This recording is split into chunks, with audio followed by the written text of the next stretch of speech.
When an 8-year-old Russian child, Anton Avdyenko, was severely burned, he was taken to the main hospital in his hometown in Siberia.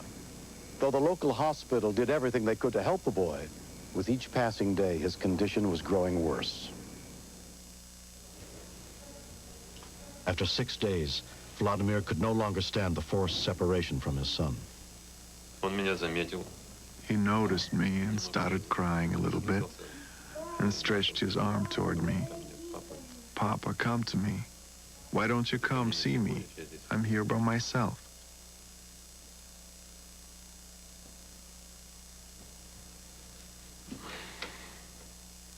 Папа, подойди ко мне. Почему ты не подходишь? Не бойся, я совсем не страшно. I didn't pay any attention to the rules. And I went to him and kissed his hand.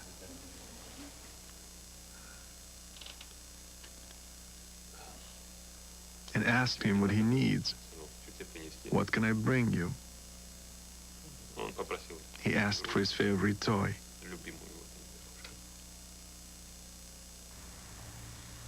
As their son's condition continued to deteriorate, Anton's parents were no longer willing to just wait and do nothing. They heard that some foreign exchange students and their American teacher were coming to Magadan. Vladimir went to meet them at the airport to ask for the Americans' help. His name is Vladimir. Я хотел просить вас помочь в беде. Мой сын... I wanted to ask you for help. У меня несчастье. У меня обгорел сын, лежит в больнице, умирает. I asked you for help because my son got burned and now he's dying in the hospital. Ларри Рокхилл долго не раздумывал. Larry Rockhill didn't stop to think for very long. He told me there is a man in Alaska who can help. Maybe you have an opportunity to contact some American doctors you know who could help. One of the first people Larry called was the director of the Institute for Circumpolar Health Studies in Anchorage, Alaska, Dr. Ted Malla. We wanted to make sure that we could really help him, because if you really think about the reality of it, no one had ever brought anyone out of the Soviet Union that I know of into the United States for treatment directly. What's going on? What the medical... While Dr. Malla tried to cut through the red tape to get official government permission, on her own, Betty Johnson worked day and night to find a burn center for Anton and the means to transport him. I worried that I would not be able to get anything done for this child before he died, because third-degree burns are very significant, and I was very worried that he would not make it. I felt that there was a possibility of failure, but I was going to give it my best shot. It took 3 days and hundreds of calls, but Betty managed to get the Shriners Burn Institute, the Rocky Mountain Helicopter Company, and the Providence Hospital Medevac team to provide Anton's care and transport for free. And Dr. Malla got both the U.S. and Soviet governments to grant full permission for the flight and even waive the visas. Marilyn Belanger was a flight nurse on the historic rescue attempt. The type of trip that we were going to do was not going to be anything different from the daily work that we do. But the destination was the exciting point. I had never been to the Soviet Union, so there was some apprehension going into new territory.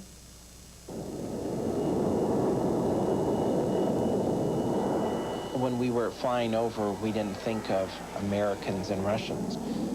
All we thought of was a patient and a life. After a 5.5-hour flight, they arrived in the Soviet Union. We did see an unusual sight when we landed, because usually there is a truck that says, "Follow me," but this time there was somebody on a bicycle with reflectors on and a flashlight, and basically this jet was following this guy on a bicycle to the place where we had to go and park. It was pretty amazing.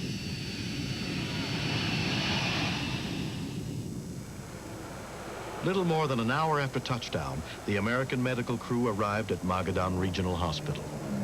Our reality is that we want to go in very quickly, take the boy, and get out. But the Soviet system is much different. When we got there, they wanted everyone to sit down and have dinner. They were concerned that we had been up all night, and they just wanted to give us a little soup and rest for half an hour before seeing the patient. Ребенок находится в отделении.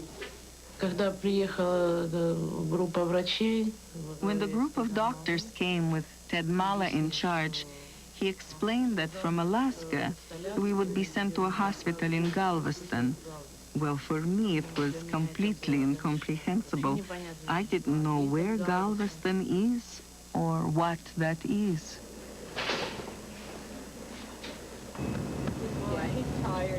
During the long drive to the airport, Anton's parents rode with him in the ambulance. ему Кэрри подарила... A nurse gave Anton a little bear. The bear was always with him. There's even a drop of Anton's blood on it. He loved it.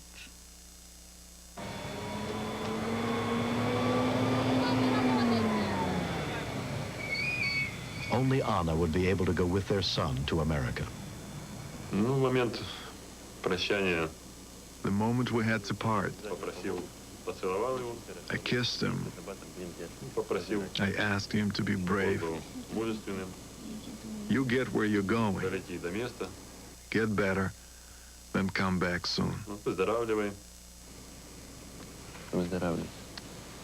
He kissed this little boy goodbye. He didn't know when he would see his son again. And I couldn't do anything about it. I couldn't reassure this dad that this little boy was going to be okay and he would come back well. And still today, that's one of the moments that will stay with me for a long, long time.